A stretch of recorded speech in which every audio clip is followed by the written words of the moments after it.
Você já teve aquela sensação de que vira e mexe você está lutando contra uma tentação? Não passa muito tempo que você venceu uma, logo aparece outra. Não passa muito tempo que você venceu uma batalha, passou uma provação, já começa outra. Bom, de fato isso é a vida cristã e nós, como aqueles que querem buscar o conhecimento de Deus, aqueles que de fato querem investir cada vez mais nesse relacionamento com o Senhor, vamos passar por isso porque o nosso inimigo, ele não descansa. Ele está ao nosso derredor como um leão que ruge e quer tragar a quem der a chance para que ele isso o faça. Mas o mais interessante, novamente lendo Provérbios, para quem já deve ter percebido, eu estou numa leitura de Provérbios e eu estou tentando compartilhar com vocês o que o Senhor tem me dado como entendimento durante essas leituras. Agora no capítulo 5, a gente vê que no versículo 21, o Senhor vai falar, a palavra do Senhor vai dizer o seguinte: porque os caminhos do homem estão perante os olhos do Senhor, e ele examina todas as suas veredas.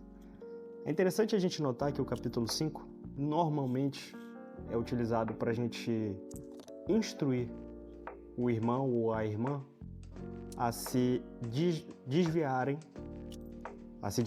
daqueles que cometem o mal ou as imoralidades sexuais. Principalmente, Salomão vai falar aqui para o filho dele, ou seja, para a quem ele está dirigindo todo esse livro de sabedoria, sobre a mulher estranha, sobre a mulher adúltera, sobre a mulher que pratica o mal e a imoralidade sexual. Ele vai dizer que ela não busca entender as suas veredas, ela não busca discernir os seus caminhos. E ele vai dizer que nós, como filhos de Deus, devemos nos aplicar a não ser e a não nos deixar seduzir por ela.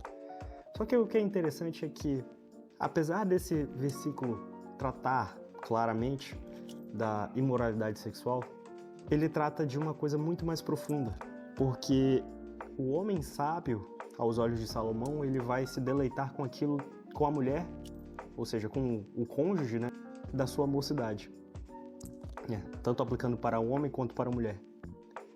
Mas a verdade é que o sentido mais profundo disso aqui, se a gente olha num contexto de Israel, é que Salomão está dizendo: não nos deixemos seduzir pela insensatez, mas sim nos levar pela sabedoria que vem do alto, é a sabedoria que vem de Deus.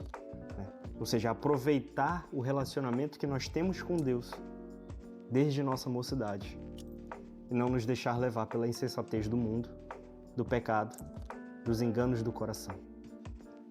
Ele vai falar um pouco mais lá na frente em Eclesiastes, isso já no finalzinho da sua vida, em Eclesiastes 12:1, ele vai dizer: jovem, ao jovem, lembra-te do teu Criador nos dias da tua mocidade, para que não venham os maus dias e digam: não tenho deles prazer algum.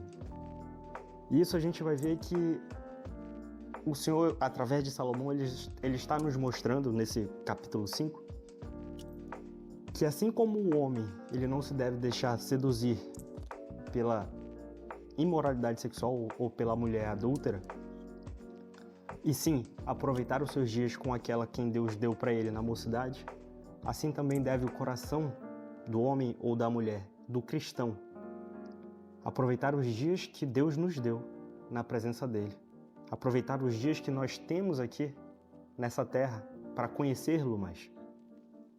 A gente vai ver que em muitas passagens, e uma em específico, quando Jesus está dando o Sermão do Monte, ele vai falar que bem-aventurados são aqueles que são pobres de espírito, porque eles herdarão o reino.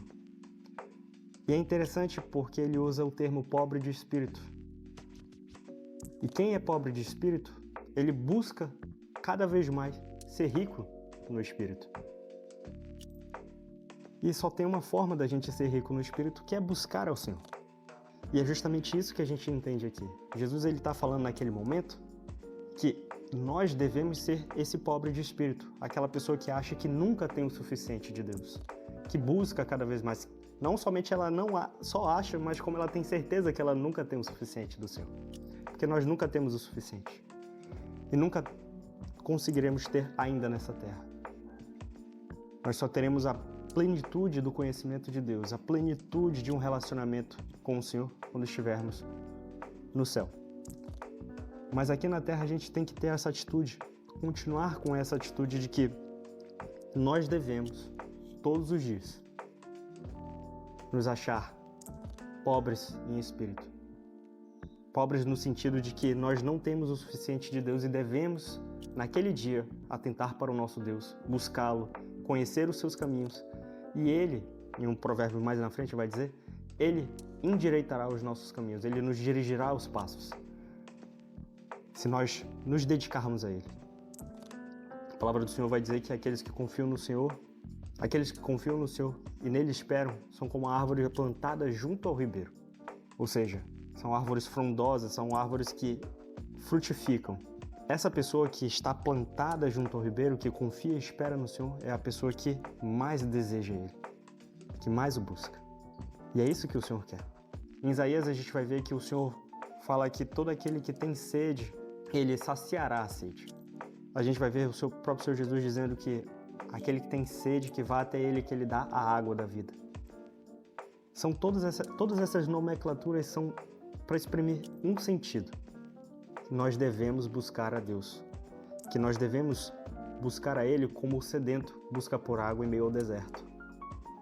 Como se a nossa vida dependesse disso, porque de fato ela depende. E é mediante a essa busca e é com esse coração que Deus quer nos encontrar. Esse é o coração quebrantado e contrito. É o coração que percebe que em si mesmo e no mundo terreno e material não se tem nada de que possa ser de fato algo que o complete. Somente Deus pode o completar. Somente Deus pode o justificar. Somente Deus pode o santificar. E é esse espírito que nós devemos ter. Aquele que atenta para o Senhor nos dias da sua mocidade. E aqui, dias da sua mocidade, se a gente for olhar para a eternidade, todos nós estamos passando por eles. Né? A eternidade, como o nome já diz, é eterna. Então, o que são 100, 120 anos para toda uma eternidade? Então, é um conselho que a palavra vai nos deixar. Todos nós devemos buscar o Senhor e devemos ter esse coração de derramamento perante a Deus. Coração que o busca e sabe que é nele que devemos nos aplicar. Como a própria palavra vai falar aqui, que o jovem deve se deleitar com a mulher da sua mocidade, assim nós devemos nos deleitar com o Senhor. Estar totalmente entregue a esse relacionamento com Deus, não escondendo nada e em sinceridade, colocando o nosso coração e empenhando todos os dias para que a gente possa fazer a vontade dele como Ele quer que nós façamos. Para que a gente possa agradá-lo, para que a gente possa amar a disciplina e que a gente não despreze a correção quando for necessário. Cada vez que eu me derramo nessa palavra, eu percebo que cada vez mais nós devemos buscar ao Senhor como se fosse o último momento que nós tivéssemos para buscá-lo. Eu deixo essa reflexão. Se você quiser compartilhar o que você pensa disso, escreve algum comentário aqui embaixo. Se você acha que essa palavra mudou a sua vida, compartilha com alguém. E se você quiser assistir mais algum vídeo, vai ter mais alguns vídeos falando sobre essa nossa jornada em Provérbios. A gente ainda vai ter mais, está no 5, né? A gente vai ter mais 26 vídeos ainda falando sobre esse livro. Eu espero que com esse livro a gente possa entender mais qual é a vontade de Deus para as nossas vidas. E tamo junto. Fica com Deus.